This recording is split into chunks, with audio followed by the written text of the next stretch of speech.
all good to go. So welcome everybody and welcome our special guest, Ms. Glenise Hughes. I cannot tell you how excited I am for this. Uh, Thank you so much for agreeing to do this with us, Glenise. Thank you. I'm so happy to be here. I'm so happy to talk about money. I'm so happy to talk about stop being money's bitch. Yeah. I mean, I remember one of the first people that I actually, everything that you do, right? First few days of access, I remember listening to your radio show and what you do. There was so much that was available, and there was so much that I always get to learn. And like, there's so much difference that you be in the world, and especially your capacity with money and what you've chosen. So I'm going to do less of the talking on this call. And we really would like to know about how has it been for you, and like, what's your story? Oh gosh, I have a great money story, and the kind of the first Zoom when we're talking about stop being money's bitch and the three parts is all about going from victim to creator, which is how I really see my money story. So I started with, our family wasn't rich and we weren't poor, and I also had no education about money. So I'm not sure if my parents just assumed we'd figure it out along the way, but something, and so when I moved out from home, I really didn't know how to be with money. And so I got a credit card. I don't know, maybe I was 20 or something. And that started a very, very slippery slide because I would max it out and then I would work really hard to pay it off, and then I would max it out. And then as the years went on, I would get, I had more credit cards. So I had a lot of credit and I would max it out, and this continued on. And I had so much shame around it. Like it was horrible. I didn't even tell my husband because I was so ashamed of how much, because those cards were just in my name. So he didn't need to know, but kind of the secret from him. And it was about $20,000 when I was making, I don't know, 30,000 a year. So 20,000 in credit cards when you're making 30,000 a year is a lot. And it just continued and continued. And then I started doing different modalities and all of that. And eventually in 2011, I started with using the tools with Access Consciousness. It still took me a few years. It wasn't until 2014 that I asked myself this most valuable question, which was, what is the value of creating this credit card debt and then working so hard to pay it off? Like, what was the value of that cycle? And as soon as I asked it, I knew I was entertaining myself. And it sounds so funny because who the hell entertains himself through trauma with money? Yeah, me. And a big part of the population, because what I never realized before was how the more that I had on the go, the less bored I was. And so I was living in this reality of slowing down and taking time off and making sure I had a day off a week and I didn't work too hard. And that actually is the exact opposite of what I require. So I was entertaining myself with credit card debt and fighting to pay it off and then creating more of it because I was bored. And as soon as I got that, I'm like, this ends now. This is stupid. There's enough things on the planet that I could entertain myself with. It doesn't need to be this crazy with money. And so I looked at what needed to change. And one of it was some action steps in terms of paying off the debt and then being done with it. And so once I paid off the credit card debt, in a sense, for the last time, I no longer used my credit cards for about a year. I knew that I needed to, in a sense, retrain myself. Or if I use them, because some things you buy online or renting hotel rooms or stuff, you do need to utilize a credit card in some of those situations. Then the kind of the moment or as soon as I could get to my computer, I would pay it off. So I would transfer it, like, I was sometimes in there 6 times a day, but it was what I needed to keep me on track, to really retrain that muscle, because I was not willing to be aware of money, which is, I would tell myself, oh, I can buy this. Oh, it's not very much. Oh, look, it's on sale. So I'd have all the reasons and justifications, but what that would do would increase the unawareness with money. So the debt would continue to grow and grow. And then I'd get the credit card statement and I'd be shocked. And it really was this energy of victim with money to then choosing to be the creator of magnitude that I be, where I wasn't willing to let money choose for me anymore. And I shared a story in one of my emails recently of, it was the first 7-day that I wanted to go to, and first 7-day with Gary and Dane that I had the prereqs to go to. And like, it was the first time I really cognitively used choice, because I'd heard about choice for a couple of years. It was 2012, so I started with Access in 2011. I'd heard about it. I got annoyed when they talked about it because it didn't make sense to me. And when I came up to this, going to the 7-day, I'd just done the CF class, so I didn't have the money in the bank. And normally that would mean, oh, I can't go. But I was like, no, I'm going to try this choice thing. And I chose to go, and I chose to ask questions, and I chose to clear my crazy when I went into, oh, this will never happen, I can't do it, all that. I made the choice to go over and over and over. And in the month, I had actualized the money to go. And I started getting the sense of like, whoa, it really isn't about what's in the bank account. It really is about what can I choose and what would I like to choose. Yeah.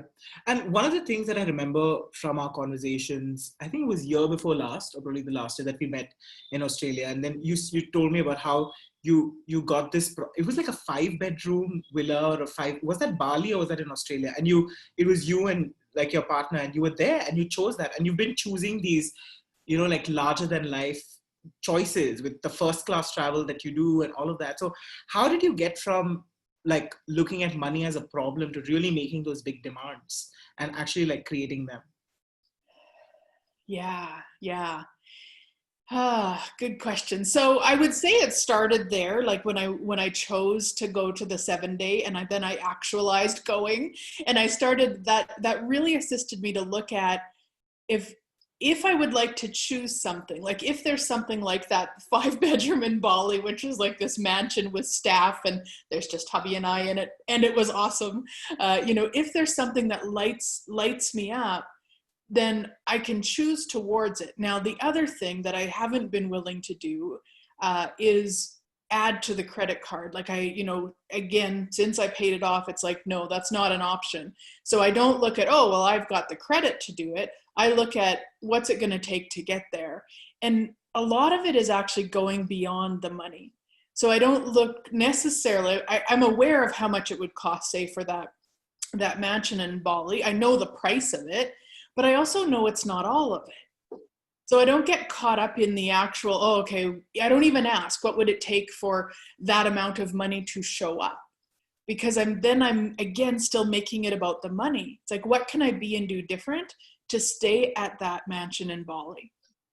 So I'm going beyond the money, because who knows, maybe somebody would like to gift me a stay at that mansion. Maybe there's a different mansion somewhere else. So it's asking for it. And such a big part of it is also the action towards it. So then what can I be and do different today to stay in that mansion? And when we ask those questions, I don't get a big booming voice from above. What would it take? I'm open to that. But for the most part, it's just this energy of like, I might not have anything in my world in that moment, but then I might get a phone call from somebody, or I might think of someone to phone, or I might have a creation pop, and I start taking action like that.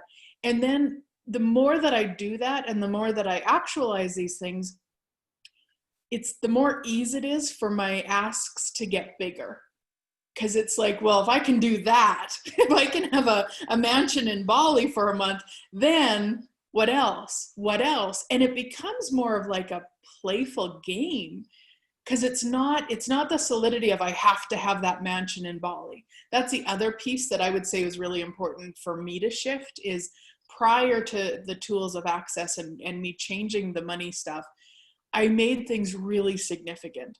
So if I was asking for a mansion in Bali, then, oh my gosh, it has to be that, and it has to be that mansion, and it has to be that time, and it has to look like this, which then there was no space for possibilities in there. And that's I would say a big part of it. And the clearing that I use for that sort of stuff is all the decisions, judgments, conclusions, computations, projections, rejections, expectations, separations, refined judgments I have about whatever it is I'm thinking about. I destroy and uncreate them all. And then I shorten it to all the DJCCs, pissers, and RJs. And I like pisser because it's funny, but you might hear Dane say it as Pez Jr. It's the same acronym. I want to say thank you to you, Glynis, for bringing that up, where you made it beyond the money, because I was on this call with you, which is getting the universe to be your sugar daddy. Right. So cool. I love that call. And what you just said, that, you know, allowing yourself to go beyond the money. And like you said, like, what if somebody wanted to gift me that mansion, and really, like, the whole universe being your playground and the universe being your sugar daddy, what else is really possible? So my question actually is a little selfish one. Would you be covering that bit in the upcoming call that we are this stop making money or bitch? Would you be covering that as well in that? Yes, absolutely. And a lot of that will be covered in the magic trick section. So there's 3 Zooms to this program, guys. We're going to have the victim to creator, because I know that that's where a lot of people start from. Then we're going to clear, because there's a bunch of crazy around money that we're not even aware of to clear. And then the last Zoom, so that everybody can go on and allow money to be their bitch, will be the whole Zoom will be about the magic tricks to use. So yes, absolutely. Wow. Yay, I can't wait now. Awesome. Do we have any questions, guys? I mean, I could go on. I have a question around this whole thing about stop being like money's bitch, right? Like, so when was it that you actually came to terms that, hey, you know what, like, done with this, like, stop, I'm not going to be money's bitch? And how do you continuously choose that? Because you've been doing this for the last so very many years. You've been educating people about how to have a different reality with money. And what's your experience been the last so many years when it comes to facilitating people about money? Yeah, so the biggest part, and again, kind of, I would say like the pivotal moment was when I chose the 7-day, the 12-day. Ooh, what else?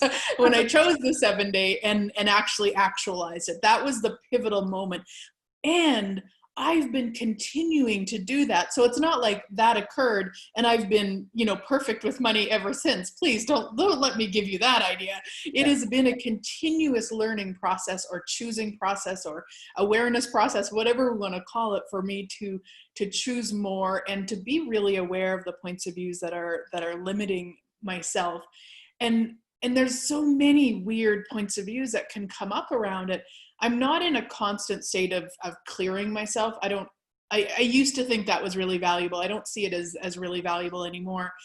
Now I tend to more choose. And then if something comes up, like if I go, oh, well, I can't have that. Or, with the COVID thing, when it first started, I did go into this realities energy of like, oh no, if other people, are laid off, they won't have money and then I won't have money. And I did all that crazy for 24 to 48 hours before I went, no, it actually doesn't work for me to play like that. Like, that's just not fun. So then I got to choose something different. And again, it's not like I looked at only my business. I looked at, is there a job? Is there something else? Is there how many other ways could I actualize the money that I require to live the life that really lights me up? So I'm not, again, making anything significant. I'm open to it all. Yeah. And that email that followed, the thing where you kind of created more than you would normally create, was such a wedgie in so many people's worlds, especially mine. Like, it was such a, we literally have so many possibilities available and we don't really have to, thank you so much for that. And yeah. We do have a question. We do have a question in the chat, Glynis. Someone's asking, what does it mean to be money's bitch? Would you talk a little bit about that? It's a great question. So what that means is when we allow money to choose for us. we're being money's bitch. When we go to, I'd really like to buy some new furniture for the house, but I don't have the money, or I don't have the room on my credit card, so I can't buy it. That's when your money's bitch, because you're giving your power, your creation over to money. You're saying it's not there, so I can't have it. Instead of going, wow. And here's the process I would do with furniture. So first, if I got the energy of some, let's say a new dining room table. If I got the energy of that, I'd go, oh yeah. First I'd ask, Truth Body, would you like a new dining room set? Because it's my body sitting at it. It's not me as the infinite being I be, it's my body. So if my body said yes, cool. Now I've got a co-creator of magnitude, because she likes the best of the best. And then I go to the house, because the dining room set's gonna sit in the house. So house, would you like a new dining room set? Yes, okay, awesome. So then I start energetically pulling the dining set that would like to own us. So I just am in my head, not with my mind, but it sounds like it. And I'm just energetically going, okay, dining room set that would like to own us, because we don't own anything. We think we do, but it owns us. We're the ones cleaning it. We're the ones taking care of it. So dining room set that would like to own me, where are you? And so, I would probably be energetically aware of the city that we live close to. So Truth, are you north? Are you south? Are you west? Are you east? You're north, a little bit northeast. Okay, cool. Then I might go onto Google Maps, see what's there. And sometimes it's not ready yet. So, okay, I'm not getting a sense of where it is. Okay, dining room set, when you're ready, let me know. And so I commune with everything constantly, and I commune with money too, because there's money that would like to come and play with you. So what would it take? What would it take for you to allow the money that would like to be playing with you to be in your bank account, to be in your wallet, to be in your sock drawer, wherever you like to keep money, to be in your investments? What would it take for you to pull that in and allow it to pull you to it also? Yeah. And Shweta is asking for a dining room set. How does it get any better than that? That is so awesome. I love the part where you just said you pull it and allow it to pull you too. That is like, and I'd like to add here, I just had to pipe in. It's like I've been listening to your podcast, and I had the opportunity to meet you in Rome also. And I would say that the way you explain the tools on your podcast is like even the tools that we've been using for like last how many years, and the stories that you add to them, your own experiences, and how that just adds to, you getting it is phenomenal, I have to say.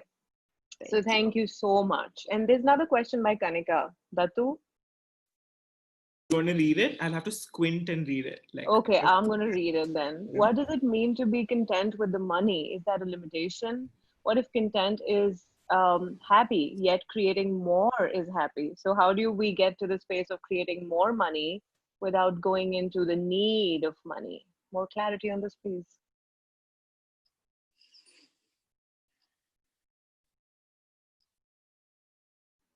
I think it's about content and need. Content, need, and still pulling money. Yeah, and happy. Those are the three words. Yeah, so there's a lot there. One, I wouldn't tie happy into any of it, because happy is a choice. And so if we think that we'll be happy when we have a certain amount of money, that's going to be a huge limitation on your happy. So if you're willing to choose happy no matter what, you'll already create 1 billion times greater. Content with money, I guess, is that possible? So Truth is content with money. And let me reword that. Truth is being content with a certain amount of money possible. Like, is that the word you're looking for? I'm wondering if the word is more grateful. Because if we're willing to be grateful, and I don't mean grateful, I'm grateful because, but if we're willing to be grateful, just like happy, if we're willing to be happy no matter what, if we're willing to be grateful no matter what, then we'll be grateful. And if, we have the amount that it costs to buy the dining room set, cool. And if we don't, cool, because we're choosing happy and we're choosing grateful. And what if there is never enough for us? And what if that's actually a capacity? So this is where a lot of us have either made ourselves or other people have made us wrong for desiring more. Whether we just desire more in life, we desire more money, we desire more change, like whatever it is, we're often made really wrong for that. But what if that's our natural state? Like nothing will ever be enough for us. And what if that's a celebration?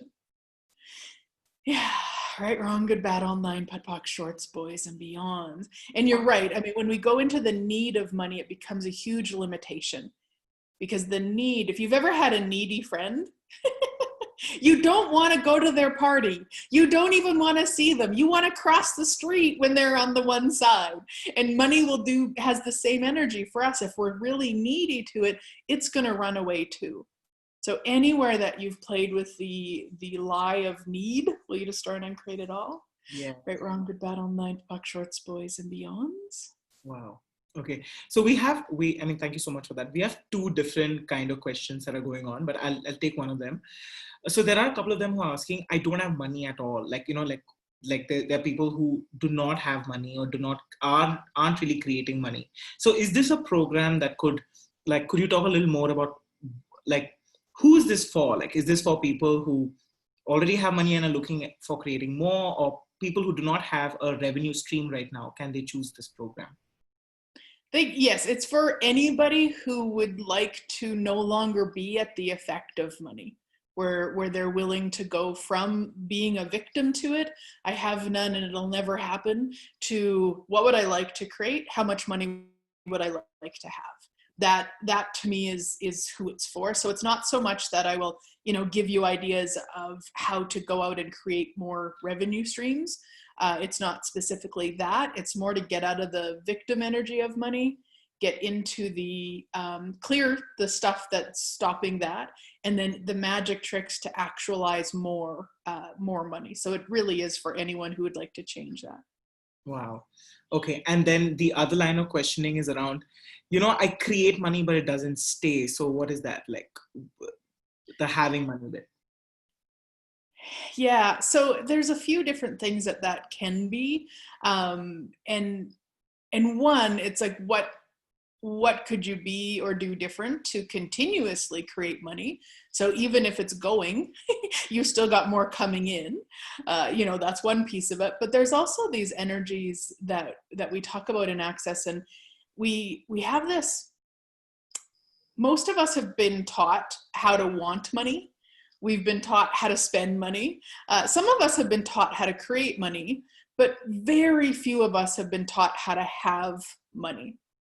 And so that's the piece that's often is missing for people. They don't know how to have it. So it comes in and it needs to go out. They either, just go buy something, or they create a big bill or an unexpected expense to have it go away. Yeah. Wow. So that's quite a bit. And I know that we agreed to do like a 30-minute thing. And I just to put it out there. I've been asking Glynis to kind of do this for and with India for some time now. And thank you so much for agreeing to do this on an India-friendly time. So we have a class which begins on the 24th of June. And it's an India-friendly time. So we meet at 8:30 in the evening, 24th, 25th, and 26th. So it's going to be a 3-part Zoom series. Stop Being Money's Bitch. And the program is priced at about 97 USD, which is under 7,500 Indian rupees, which is an awesome Indian price again. So just wanted to put it out there. You can get in touch with Shweta, Sangeeta, or me if you'd like to get onto the program. We also have another WhatsApp group going where we are kind of we are talking about this and really getting excited. So if I may just ask Shweta or someone to really post the link to that WhatsApp group, we will. How long are the calls going to be for is a question. Glynis? It's anywhere from like an hour to 2 hours. It really depends on usually the way that I run mine, as some of you guys have been on them and some of them haven't. I usually come on and I speak for a while first, I give information first and then I open it up to questions. So it really depends on how many questions we have, because I'm a little bit of a control freak. So I like to talk and give the information first and then we go to questions. I think that's really, really generous for the price. If you're saying the call can go up to 2 hours, I am extremely thankful for that. It's so grateful. And as Glenise has already mentioned before, the titles to the call are really, really interesting. The first one is from victim to creator, which I think is fabulous. So stop being victims with your money. The second call is all about clearing. And then the third one is all the magic tricks that you can use to have way more money than you can even imagine in your life. So I'm very excited, and we already have people saying they're in. So Sunita asked, is it 7,500 for one call or for three? So that's a price for all three calls. All three calls. It's a class where across 3 days we get to meet Glenise and we get to like really. Hey, and you didn't mention the bonus that Glenise is offering, which is for the members is a Facebook group. And for those who joined the class. Yes. And you know what that could be with her. And along with that, there is a personal audio clearing loop that she's offering. So if you guys go to that bit.ly link that I just posted here, just here on the last few comments, you will see what the 3 calls are about, what the bonuses are. And really, I don't think this call has done justice to, I'm sorry if I'm, to what she can offer and what she can be. I totally agree with you. I've been on so many calls with Glenise and I know that it goes so much beyond what she writes as an offer. And if you're part of her WhatsApp group, there are always these freebies that she puts in, which are gold.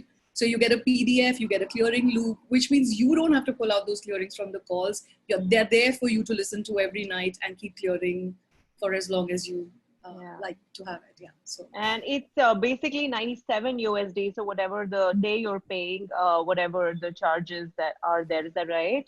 The rate. The dollar rate that is there. So it's not exactly that amount. Probably it could be less or a little more, but somewhere around that, which is 97 USD. So come on, don't waste time, guys.